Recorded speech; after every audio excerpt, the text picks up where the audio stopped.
بالکل، تخلیق کی کوئی قید نہیں ہوتی، بے شک ایسے ہی، اور اس کا تخلیق کا کسی پروفیشن کے ساتھ تعلق نہیں ہوتا. بالکل صحیح. ایسا ضروری نہیں ہے کہ جیسے میں نے آپ سے شروع میں عرض کیا تھا کہ ضروری نہیں ہے کہ جذبہ جہاد سے یا جذبہ حب الوطنی سے سرشار صرف فوجی ہی ہوگا.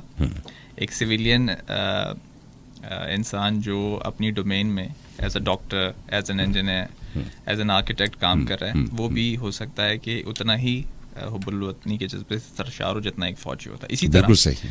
تخلیقی کام ضروری نہیں ہے کہ تخلیق کے شعبے سے تعلق رکھنے والے لوگ ہی اس میں ایکسپرٹ ہوں. تخلیقی صلاحیتیں ایک فوجی انسان میں بھی ہوتی ہیں. بالکل ہوتی ہیں. لکھنے کی صلاحیت اور سمجھنے کی صلاحیت یہ یونیورسل ہے.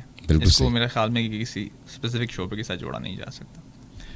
پاکستان آرمی میں یا فورسز میں رہتے ہوئے اگر آپ کے اندر تخلیقی صلاحیتیں ہیں ادب سے ریلیٹڈ، لٹریچر سے ریلیٹڈ، بالکل، اس کا ایڈوانٹیج آپ کو یہ ہوتا ہے کہ جو تخلیقی لوگ ہوتے ہیں وہ بہت سینسٹیو ہوتے ہیں.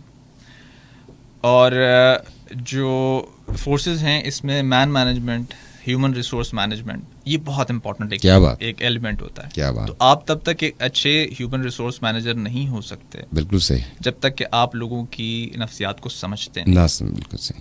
ان کی جگہ پہ خود کو رکھ کر آپ سوچنے کی صلاحیت نہیں رکھتے، اور ایک ایسی انوائرمنٹ کریٹ نہیں کر سکتے کہ جس میں لوگ آ کے آپ سے اپنے جذبات کا اظہار کر سکیں اور آپ کو اپنے مسائل بتا سکیں. تو تخلیقی ہونا بہت ضروری ہے، ادب سے تعلق ہونا بہت ضروری ہے. اور ایک آفیسر کے لیے لٹریچر کے ساتھ خود کو انٹیکٹ رکھنا، بک ریڈنگ کرنا ایک امپورٹنٹ ایلیمنٹ سمجھا جاتا ہے. ہماری ٹریننگ کا ایک بنیادی حصہ ہے.